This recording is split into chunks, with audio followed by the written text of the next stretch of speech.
পূর্বপুরুষের কথা বলছি, কবি এখানে পূর্বপুরুষদের কথা বলছে। তার করতলে, কর অর্থ হচ্ছে হাত, হাতের তলে, হাতের মুঠোয় অথবা হাতের নিচে, করতলে মানে হাতের নিচে বা হাতের মুঠোয় পলিমাটির সৌরভ ছিল। পলিমাটির সৌরভ অর্থাৎ তারা কৃষক ছিল। পলিমাটির সৌরভ ছিল বলতে এখানে ইনডাইরেক্টলি বোঝা যাচ্ছে তারা কৃষক ছিল। তার কারণ কৃষক যেহেতু কৃষি কাজ করতো, তার মানে মাটির মধ্যে ফসল ফলাতো তাদের, তার মানে তাদের হাতের মধ্যে কি মাটির গন্ধ ছিল। তাহলে বলতে তারা কি ছিল, তাদের হাতের করতলে বা হাতের মুঠোয় পলিমাটির সৌরভ গ্রান ছিল।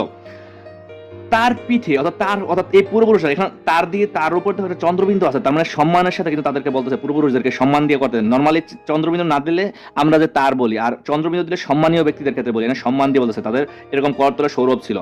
আচ্ছা, তাদের পিঠে রক্তজবার মতো ক্ষত ছিল। তাদের পিঠে রক্তজবা, রক্তজবা দেখতে কেমন ছিল? লাল। রক্তজবা একটা ফুল, এই ফুলটা দেখতে কেমন ছিল? লাল ছিল। অর্থাৎ কেন এই রক্তজবার মতো ক্ষত ছিল, কেন ক্ষত ছিল দেখো, রক্তজবা লাল বলে পিঠের ক্ষতের সঙ্গে তুলনা করা হয়েছে। অর্থাৎ